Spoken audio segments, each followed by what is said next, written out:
l'Acer Aspire One avec son système d'exploitation Linux Linux. J'appuie sur le bouton démarrer, la page de BIOS va s'afficher, la voici, et dans quelques secondes le système d'exploitation va se lancer. Vous constatez que il est très rapide à se lancer. On voit les 4 fenêtres de raccourcis qui apparaissent à l'écran, qui permettent une utilisation simplifiée et facile de cet ordinateur. 4 onglets, un connecté, qui va concerner tout ce qui va être Internet, avec un navigateur, une messagerie instantanée et un client email, mais aussi plus d'options. Pareil pour l'onglet Travail, qui présente les principales fonctions, un traitement de texte, un tableur, une présentation. Dans la partie Amusement, on verra un lecteur multimédia, qui permet de lire la musique, lire la photo, des jeux et plus encore, et également un onglet Fichiers qui permet de naviguer pour trouver vos documents. Commençons par la partie Connecter, que j'agrandis en cliquant sur plus afin de voir tout ce qu'il y a d'installé. Qu'y trouve-t-on? On trouve le navigateur Firefox, installé par défaut, mais ici en version 3, après mise à jour sur le site de Acer. La messagerie instantanée, le client email, un lecteur de flux RSS et divers liens vers des raccourcis. Également Skype, AMSN et Opera pour ceux qui préfèrent. Je lance Firefox. Nous arrivons sur la page d'accueil. Voici le lien vers le support ACR qui nous permet de télécharger donc différents logiciels tels que Skype, FileZilla, etc. avec plein d'autres logiciels d'inclus. Le lancement ici d'Opera. Voilà. Avec la même chose, hein, si on veut. Voilà. On choisira celui qu'on préfère si on désire installer l'un ou l'autre ou les deux. Dans l'onglet Travail, j'ai actualisé la version d'OpenOffice qui par défaut était la version 2.4 et j'y ai mis la version 3.01. Tout est très bien expliqué dans certains blogs que l'on trouve sur Internet. Donc là, j'ai lancé le traitement de texte.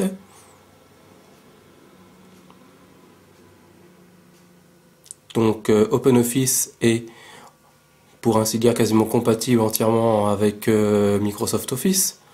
Donc là nous avons le traitement de texte, un tableur, et puis comme vous pouvez voir, un logiciel pour le dessin, pour faire les présentations, la gestion de base de données, etc. Une suite Office très facile à utiliser. Des outils en plus dans la partie travail, on retrouvera une calculatrice, un gestionnaire de tâches, calendrier. Voilà. Un lien vers les contacts, où on peut avoir notre liste de contacts.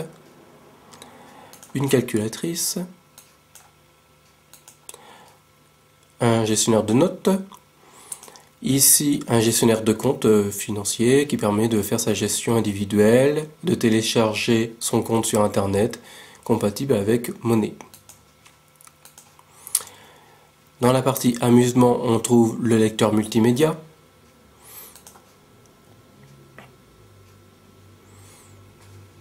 Celui-ci permet de lire des photos, de la musique, des vidéos. Exemple.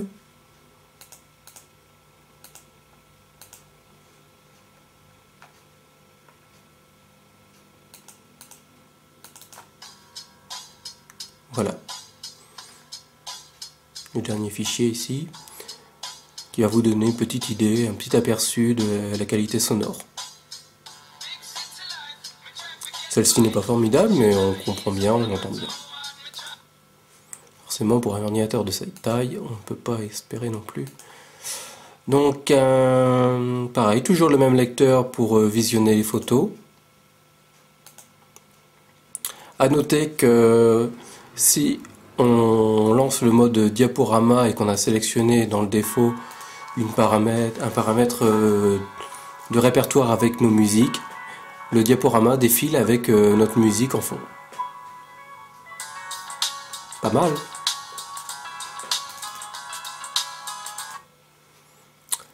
Voilà. Passons au jeu. Ici toute une série de jeux. Frozen Bubble, le fameux, Super Tux.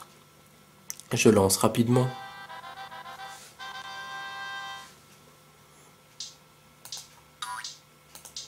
C'est une sorte de Marius.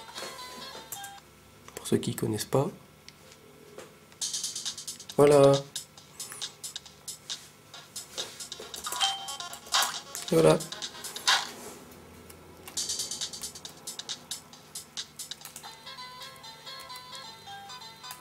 Je quitte le jeu. Vous trouverez bien sûr toute autre série de jeux à installer, notamment TuxMat pour vos enfants, pour apprendre les mathématiques, Pingus, qui est une sorte de lemming, une petite démo.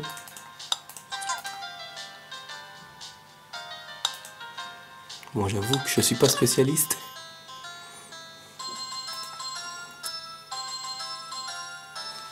Et voilà. Je m'attarde pas.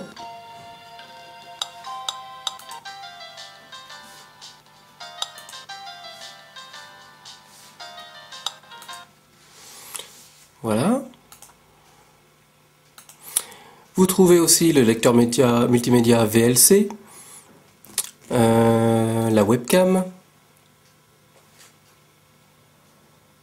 Bonjour. Donc VLC, qui permet de lire entre autres les soufcasts.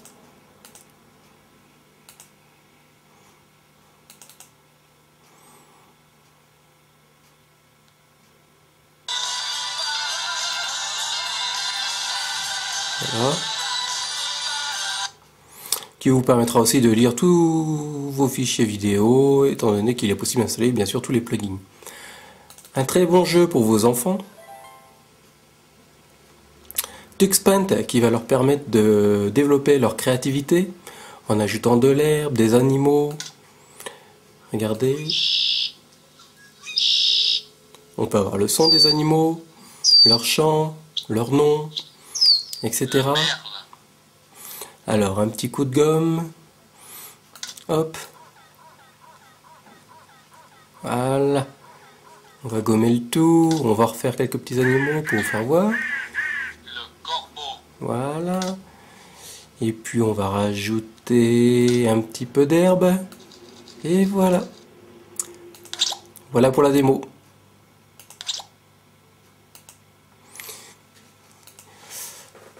Maintenant, on a notre navigateur de fichiers qui permet, ce sont simplement des raccourcis, hein. Voilà, qui permettent notamment entre autres de naviguer dans nos fichiers. Ici je lance le manuel d'Acrobat Reader pour la Spire One. Donc là vous avez Acrobat Reader d'installer par défaut, visons par vignette ou par arbre. Si vous trouvez qu'Acrobat Reader est trop long, il est possible d'installer un autre logiciel beaucoup plus rapide à lancer et moins gourmand en mémoire, qui reprend en gros les mêmes fonctionnalités. Voilà. Il ne me reste plus qu'à vous montrer l'exemple d'une vidéo. Donc j'insère ma clé USB. Là. Donc lorsque l'on insère une clé USB, le navigateur de fichiers se lance en ouvrant directement la clé. Donc bientôt le contenu va apparaître. Voilà. Le contenu apparaît donc sur l'écran, le contenu de ma clé. Là, donc, nous avons l'exemple d'un reportage. Donc, vous voyez, on peut avancer, bien sûr, hein, reculer, mettre en plein écran. Voici donc un exemple de vidéo.